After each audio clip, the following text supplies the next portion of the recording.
Assalamualaikum warahmatullahi wabarakatuh. Alhamdulillahirabbil alamin wassalatu wassalamu ala asrofil anbiya'i wal mursalin sayyidina Muhammadin wa ala alihi wasahbihi ajmain.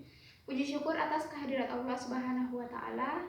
Sholawat dan salam tak lupa pula kita hadiahkan kepada Nabi Muhammad sallallahu alaihi wasallam. Allahumma shalli wa sallim wa barik alaihi. Yang saya hormati Buya Eko Priyadi selaku dosen pembimbing sosiologi hukum. Adapun tujuan saya berdiri di sini yaitu untuk menjawab soal-soal ujian akhir semester genap sosiologi hukum. Sebelumnya saya akan menunjukkan persyaratan, yaitu menunjukkan kartu tanda peserta ujian. Langsung saja masuk pada pembahasan ataupun masuk pada soal pertanyaan. Pemahaman tentang perkembangan sosiologi hukum serta pemikiran Max Weber dan Emil Durkheim tentang sosiologi hukum. Nah, yang saya pahami tentang sosiologi hukum di sini, seiring berkembangnya zaman, ilmu pengetahuan dan pola perilaku masyarakat, dengan adanya proses pengkhususan ataupun spesialisasi, maka tumbuhlah suatu cabang sosiologi, yaitu kita kenal dengan sosiologi hukum. Awal mulanya sosiologi ini karena adanya terdapat perubahan dan dinamika penduduk masyarakat dari kondisi lampau ataupun kondisi masa lalu. Nah, perkembangan pemikiran manusia ini dapat dilihat dari pemikiran Auguste Comte yang terbagi kepada 3 pembagian. Yang pertama yaitu teologi.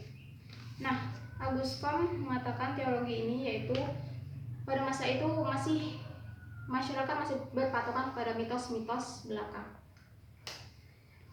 Yang kedua yaitu metafisik. Nah, dalam masa ini masyarakat sudah mulai mengatakan mengenal bahwasannya suatu kejadian itu bukan hanya dari perbuatan gaib, makhluk gaib, namun juga diakibatkan oleh perbuatan manusia itu sendiri. Dan yang ketiga yaitu positivisme. Nah, dalam masa ini ataupun positivisme, aturan-aturan itu sudah tertulis dan sudah mulai dibukukan, ada patokannya yang jelas berdasarkan kelogisan. Nah, pada masa ini itu sudah bermunculan peraturan-peraturan hukum-hukum seperti perundang-undangan dan perda. Nah, pemikiran sosiologi Max Weber. Ajarannya tentang sosiologi hukum ini sangat luas. Secara umum ditelahnya hukum-hukum Romawi, Jerman, Prancis, Anglo-Saxon, Yahudi, Islam, Hindu, bahkan adat Polinesia. Karena latar belakangnya di bidang hukum itu cukup luas, maka terlihat mendalam uraian-uraian Max Weber tersebut. Nah, Max Weber ini mengatakan hukum itu bersifat rasional dan formal yang mendasar bagi suatu negara modern. Kondisi-kondisi sosial yang memungkinkan tercapainya taraf tersebut adalah sistem kapitalisme dan profesi hukum. Sebaliknya, introduksi unsur-unsur yang rasional juga membantu sistem yang didasarkan pada kepemimpinan karismatis ataupun dasar ikatan darah. Karena proses pengambilan keputusan pada masyarakat tadi mudah dipengaruhi oleh unsur-unsur irasional. Selanjutnya yaitu pemikiran sosiologi Emil Durkheim.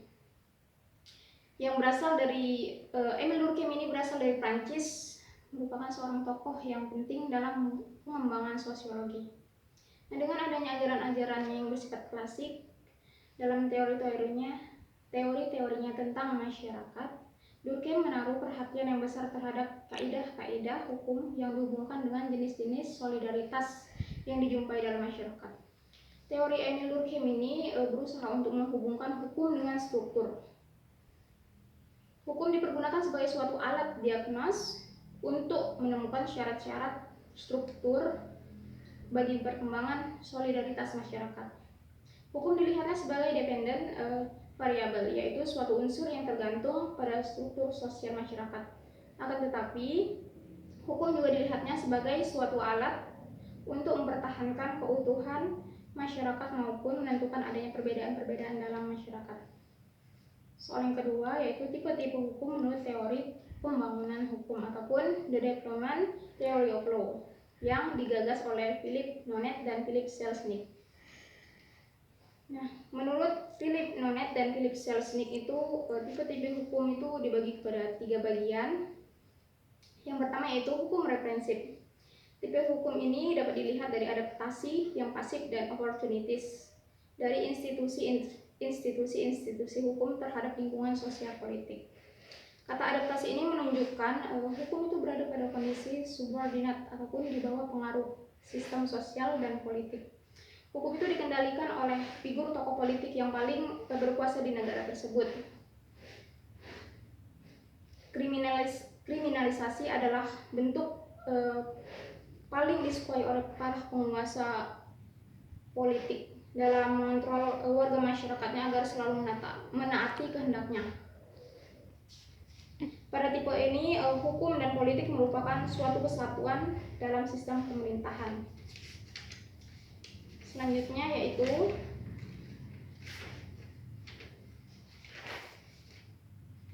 hukum otonom.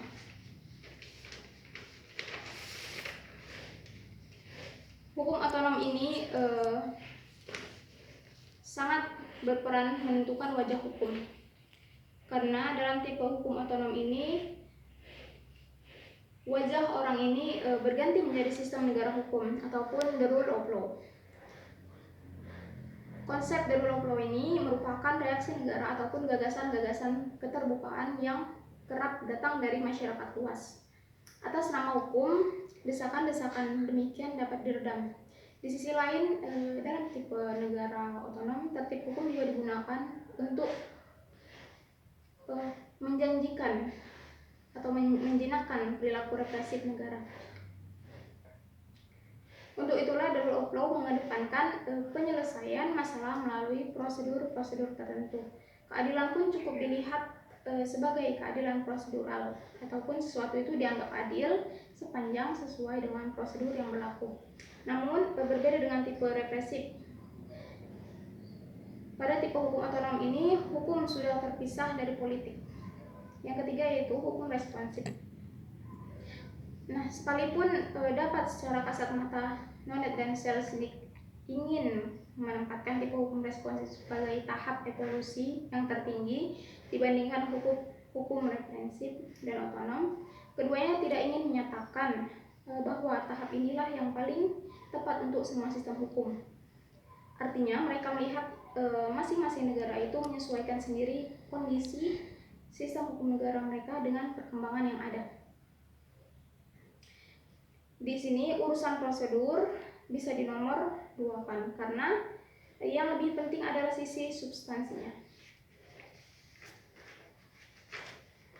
Masuk pada soal yang ketiga, yaitu pendekatan struktural ataupun pendekatan struktur sosial dan dinamika sosial.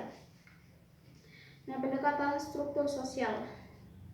Maksud daripada pendekatan struktur sosial ini adalah manusia itu tidak dapat bebas karena sudah terperangkap di dalam sebuah struktur. Berbeda dengan humanisme di mana manusia dapat bebas.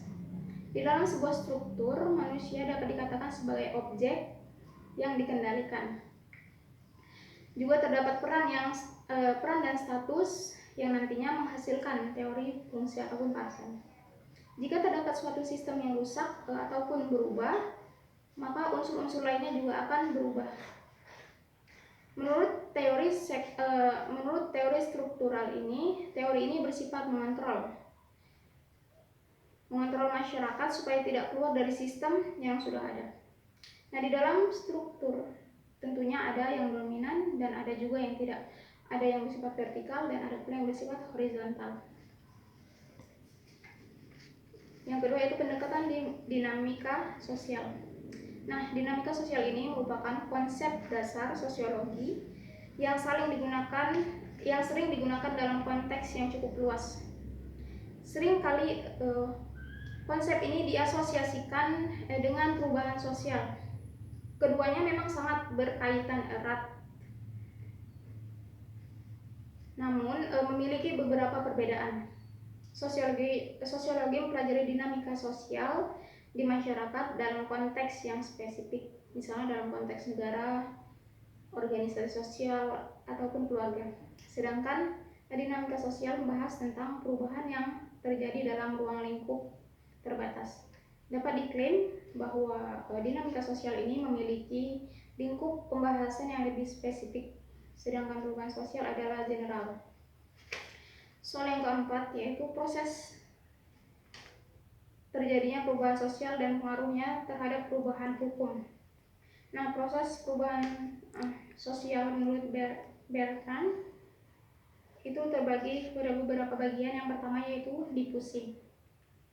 Nah, difusi ini merupakan proses penyebaran unsur-unsur kebudayaan dari satu individu ke individu lainnya. Yang kedua yaitu akulturasi. Nah, proses sosial ini timbul apabila suatu kelompok manusia dengan kultur tertentu dihadapkan dengan kultur asing. Yang ketiga yaitu asimilasi. Nah, proses ini merupakan proses tingkat lanjut yang timbul dari latar belakang kultur tersebut. Berbeda dengan saling berinteraksi secara langsung yang mengakibatkan perubahan sifat khas budaya aslinya.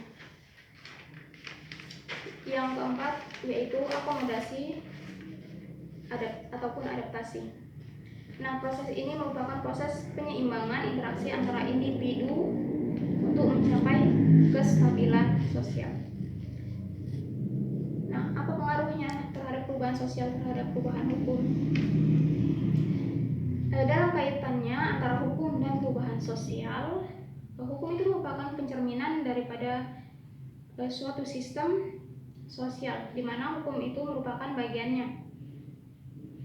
Hukum sebagai pedoman, berperilaku sebagai pengawas, sebagai pengendali, dan rekayasa sosial. Hukum itu sebagai alat pelopor perubahan ataupun agent of change.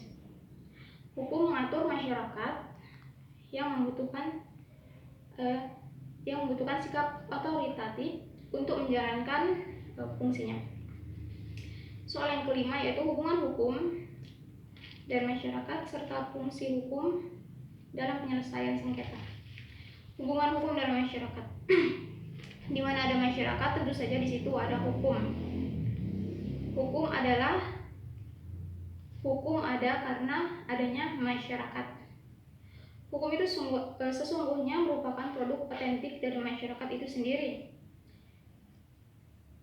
yang merupakan kristalisasi dari naluri, perasaan, kesadaran, sikap, perilaku, kebiasaan, adat, nilai, ataupun budaya yang hidup di masyarakat.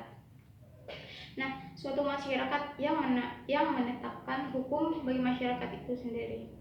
Jadi dapat dikatakan masyarakat itu sendirilah yang menetapkan suatu hukum. Jadi masyarakat hukum itu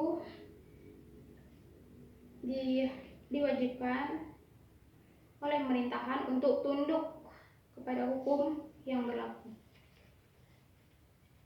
Fungsi hukum dalam penyelesaian sengketa. Nah, penyelesaian sengketa ataupun dispute settlement adalah upaya seseorang untuk mencari keadilan mengenai haknya tentang seberapa jauh terjadinya pelanggaran norma. Apa yang harus diwajibkan kepada pelanggar supaya yang telah dilanggarnya itu dapat diluruskan kembali.